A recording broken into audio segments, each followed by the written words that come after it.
पूरक, कुंभक तथा रेचक की रेशियो 1:4:2 होना चाहिए, इसका ध्यान कैसे रखें तथा ध्यान की अवधि 1 घंटे से ज़्यादा नहीं हो, क्या करना चाहिए, मार्गदर्शन करें।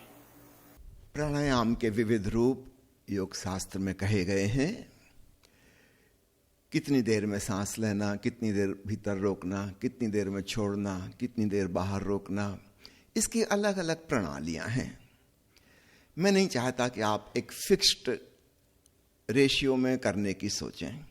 हाँ, थोड़े दिन प्रयोग करने के लिए देख लें, लेकिन अलग अलग विधियों को ट्राई करें। न जाने कौन सी विधि आपको अचानक रास आ जाए और आप खूब गहराई में डूब जाएं। हो सकता है आपने जो कहा है 1:4:2 का रेशियो, हो सकता है ये भी किसी के काम आ जाए, लेकिन और दूसरे रेशियो भी हो सकते हैं। आपने पूछा इसका समय का कैसे ख्याल रखें। सबसे आसान है, जैसा हम यहाँ पे रोज प्रयोग कर रहे हैं, कोई संगीत बना लें उतनी देर का, उतने सेकंड का, फिर दूसरा संगीत दूसरी प्रोसेस के लिए, तीसरा संगीत तीसरे के लिए। आप चाहे 4 संगीतों का उपयोग कर लें, रेचक, कुंभक, पूरक, कुंभक। अगर आपको अंतर कुंभक नहीं करना तो 3 म्यूजिक बना लें, या एक ये भी कर सकते हैं कि कुंभक की जगह खाली छोड़ दें, कोई म्यूजिक नहीं। तो एक म्यूजिक पूरक का, एक कुंभक का, एक में इनहेल किया, एक में एक्सहेल किया। उसकी लंबाई आप तय कर सकते हैं। अब तो छोटे छोटे बच्चों को म्यूजिक एडिट करना आ गया है, मोबाइल में आप कर सकते हैं, लैपटॉप पे कर सकते हैं। अगर आपसे नहीं बनता किसी और से करा सकते हैं। अपनी पसंद का म्यूजिक जो आपको अच्छा लगे चेंज कर सकते हैं, वैरायटी बना सकते हैं। एक ही चीज से ऊब पैदा हो जाती है। तो आप जो भी रेशियो रखना चाहें उसका म्यूजिक बना लीजिए। आप मोबाइल में अगर सर्च करेंगे प्राणायाम के विविध रूप, उसमें ऑलरेडी बने बनाए म्यूजिक आपको मिल जाएंगे।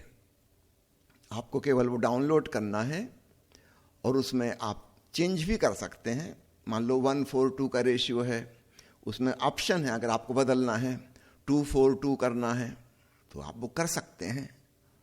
जरा सा चेंज कर देंगे कितने सेकंड का, वैसा म्यूजिक बजने लगेगा। तो आप गूगल एप्स में खोजिएगा, प्राणायाम के बहुत सारे म्यूजिक अवेलेबल हैं अलग अलग प्रकार के, और उनमें फैसिलिटी है, आप चेंज भी कर सकते हैं। अलग अलग ढंग से करके देखिए। कोई एक विधि को फिक्स रूप से नहीं पकड़ लीजिए कि बस यही हमको करना है। करके देख लीजिए, अगर वो रसपूर्ण लग रही है तो बिल्कुल ठीक, उसी को करते जाइए, बदलने की कोई ज़रूरत नहीं। लेकिन अगर आपको लगता है कि मज़ा नहीं आ रहा, जैसे आपने प्रश्न में लिखा है कि 1 घंटे से ऊपर ध्यान नहीं हो पा रहा है, इसका मतलब अभी आप तृप्त नहीं हैं, संतुष्ट नहीं हैं, तो कोई दूसरी विधि अपना के देखिए। हो सकता है उसमें और ज़्यादा गहराई मिले। ये बात केवल प्रश्नकर्ता को ही नहीं कह रहा हूं, सभी साधक साधिकाओं से कह रहा हूं। ध्यान विधियां सैकड़ों प्रकार की हैं और भविष्य में और हो सकती हैं। ये एवरेज व्यक्ति के लिए बनाई गई हैं, लेकिन वास्तव में कोई व्यक्ति एवरेज नहीं होता। हर व्यक्ति अपने आप में असाधारण और यूनिक होता है, अद्वितीय होता है।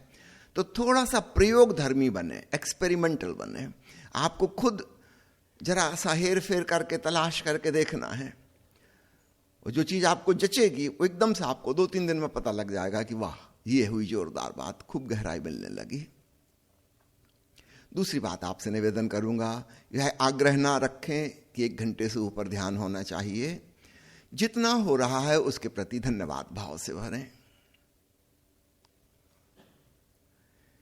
हमारी शिकायत की आदत, कंप्लेनिंग नेचर, हम हर चीज में कंप्लेन करते हैं।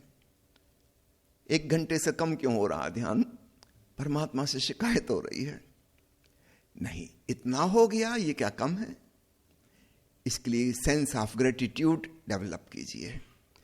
जब आप धन्यवाद भाव से भरते हैं, वो जो कृपा बरस रही थी, थोड़ी देर के लिए ध्यान हो रहा था, वह अपने आप और बढ़ जाता है, गहराई में भी, लंबाई में भी। और अगर आप शिकायत भाव से भरते हैं तो याद रखना, जो मिल रहा था वो भी मिलना बंद हो जाएगा। क्योंकि शिकायती मन बेचैन होता है, तनावग्रस्त होता है, ध्यान घटता है शांति में, धैर्य में।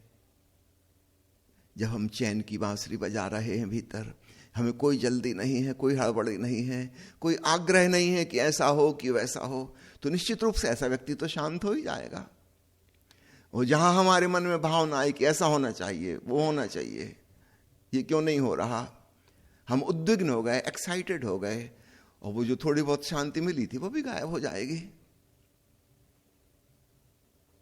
इस बात का ख्याल रखिए, ठीक है।